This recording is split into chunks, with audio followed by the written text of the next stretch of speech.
자, 금융세계의 아주 흥미로운 원리들을 파헤쳐보는 시간입니다. 오늘은 많은 분들이 들을 때마다 고개를 갸우뚱하게 만드는 주제에 바로 이자율과 채권 가치는 도대체 무슨 관계인지 제가 아주 명쾌하게 설명해 드릴게요. 바로 이 질문이죠. 아니, 언뜻 생각하면 이자율이 오른다는데 뭔가 좋은 거 아닌가? 왜 유독 채권 가격만 거꾸로 움직이는 걸까요? 이게 꼭 풀리지 않는 수수께끼처럼 느껴지지만 오늘 저와 함께 이 미스터리를 한번 제대로 풀어보겠습니다.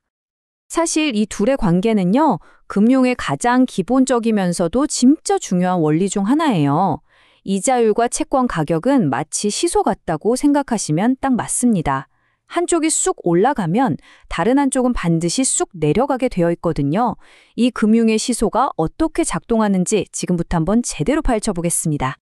자, 이 수수께끼를 풀려면 열쇠가 필요하겠죠? 그 열쇠는 바로 채권이 도대체 어떻게 구성되어 있는지 그 구조를 이해하는 데 있습니다. 이 기본 부품들만 알면 모든 게 훨씬 명확해지기 시작할 거예요. 첫 번째 부품은 액면가입니다. 이건 아주 간단해요. 채권을 발행한 곳에서 만기일이 딱 되면 이 돈은 무슨 일이 있어도 꼭 갚겠습니다 라고 약속한 원금을 말합니다. 보통 $1,000 이렇게 딱 떨어지는 금액으로 정해지죠. 다음은 쿠폰입니다. 이건 채권을 가지고 있는 동안 정기적으로 받는 고정 이자예요. 뭐랄까, 월급처럼 따박따박 들어오는 예측 가능한 보너스 같은 거죠. 그리고 마지막으로 만기, 말 그대로 계약이 끝나는 날입니다. 이자도 다 받고 처음에 약속했던 원금, 즉 액면가를 돌려받는 결승선이라고 생각하시면 돼요. 그러니까 결국 채권이라는 건 이런 식의 계획표인 셈입니다. 예를 들어서 10년짜리 채권이다 그러면 10년 동안 매년 $80씩 이자를 꼬박꼬박 받다가 마지막 해에는 그 이자랑 원금 $1,000를 함께 딱 돌려받는 거죠. 미래의 현금 흐름이 아주 명확하게 그려지는 겁니다. 좋습니다. 이제 채권의 기본 구조는 다 이해했네요. 그럼 드디어 오늘의 하이라이트죠.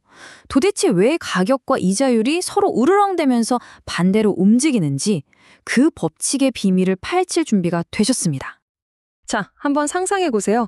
여러분이 지금 액면가 $1,000에 매년 8% 이자를 주는 10년 만기 채권을 하나 가지고 있다고 말이죠.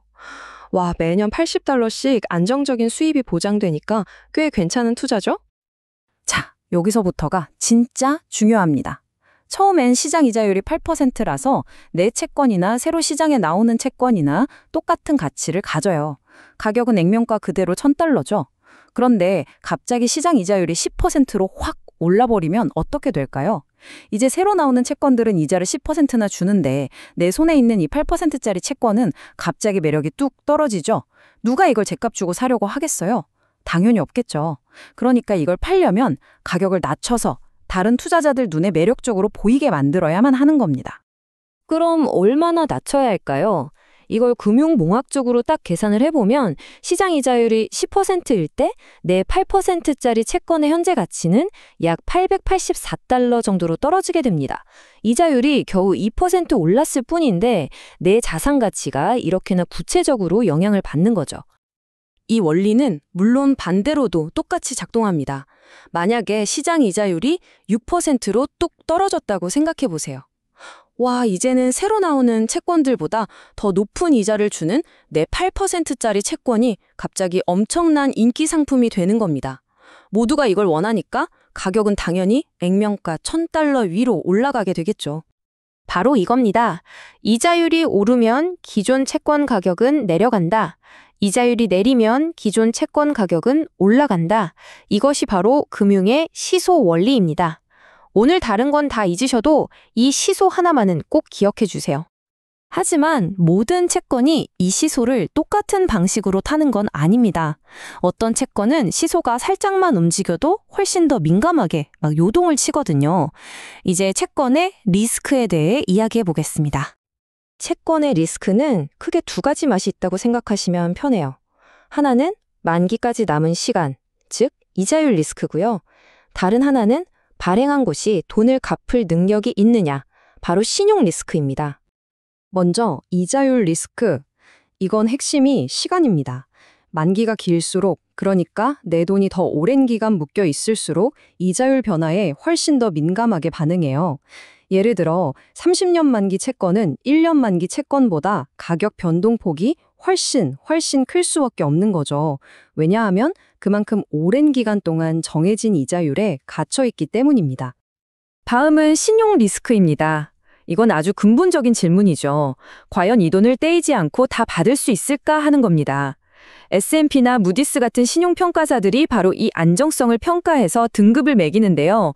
가장 안전한 AAA 등급부터 부도 위험이 아주 높은 투기성 C 등급까지 정말 다양합니다.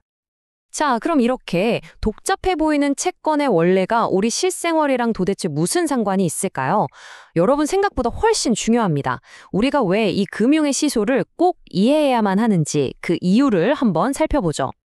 바로 이런 이유들 때문이에요. 우리가 가입한 연금이나 퇴직금 펀드의 가치가 바로 이 원리에 따라서 움직이고요. 또 채권 시장의 움직임은 경제 전반의 건강 상태를 알려주는 아주 중요한 신호등 역할을 합니다. 중앙은행이 기준금리를 올린다 내린다 하는 결정이 곧바로 채권 시장에 직접적인 영향을 미치거든요. 이걸 알면 그 복잡하던 금융 뉴스가 훨씬 쉽게 이해되기 시작할 겁니다. 자, 이제 여러분께 마지막 질문을 던져봅니다. 다음의 뉴스에서 중앙은행이 기준금리 인상을 발표했다. 이런 소식을 들었을 때 여러분은 이제 전 세계에 있는 그 수많은 채권들의 가치가 어떻게 될지 자신 있게 말할 수 있으시겠죠? 네, 그 정답은 이미 여러분 머릿속에 있을 겁니다.